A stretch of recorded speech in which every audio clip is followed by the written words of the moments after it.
This is Jefferson Close Up. I'm Carol Saline. My guest today is Dr. Dan Kremens. You did something very interesting. You practiced law for 7 years before you went to medical school. So what was that about? So when I was younger, I was sort of conflicted as to whether I wanted to be a doctor or a lawyer. And so I think at that time took the path of least resistance and went to law school. And I loved law school. Law school was great. But when I started to practice law, I realized that I didn't think it was what I wanted to do with the rest of my life. I just didn't find it very fulfilling. So, yeah, but that must have been a major decision. Now, you are a neurologist. And what in particular drew you toward neurology?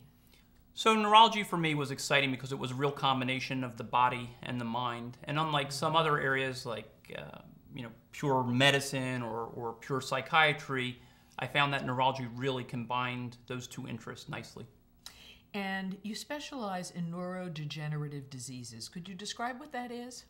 Neurodegenerative diseases include diseases like Parkinson's and Parkinson's-related diseases and other forms of dementias sometimes. They are chronic problems involving degeneration of the brain. Is that what Parkinson's disease is? So Parkinson's is a chronic neurodegenerative condition which involves death of brain cells. We traditionally think of it as involving death of cells in the part of the brain called the substantia nigra, but in fact, it's much more than that. What do you find most rewarding about your work? The thing I find most rewarding about my work is the relationships I develop with the patients. Parkinson's disease is, for most people, thankfully, a very slow chronic disease. So I'm going to see a lot of my patients for 10, 15, 20 years. I have patients that I've been treating from the time that I was in my fellowship training from before I started at Jefferson who came with me here. So I've been seeing them for years, and I love the fact that I get to meet their families, I get to know the patient on a personal level, and so for me that's a really meaningful experience. Now, what are some of the ways that you approach treating your patients over these long periods? Parkinson's disease evolves as the person, as it progresses. So at different stages in the disease, there are different needs. Early on in the disease, it might be trying to make sure that the person is functioning the best they can.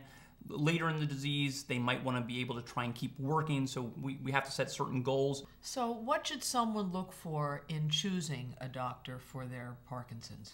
The main thing that you want to look for is to make sure that your doctor has a lot of experience with Parkinson's. And so what that means is that most of us do additional fellowship years of training. So you want to be with someone who's had fellowship training, and ideally you want to be at a movement disorder center. That's a center where the physicians are dedicated to treating Parkinson's disease and other movement disorders, as opposed to, just seeing somebody who treats headaches and Parkinson's disease and multiple sclerosis. You really want to be with a specialist.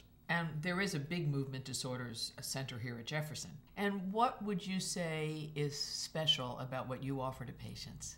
Well, both Dr. Leong and I are fellowship trained in movement disorder, and I think we bring a broader approach to the problem. We don't just focus on the motor symptoms. We realize that the disease involves far more than that, and we also realize that it's a family issue, and so we try to get the families involved in the treatment plan and program as well.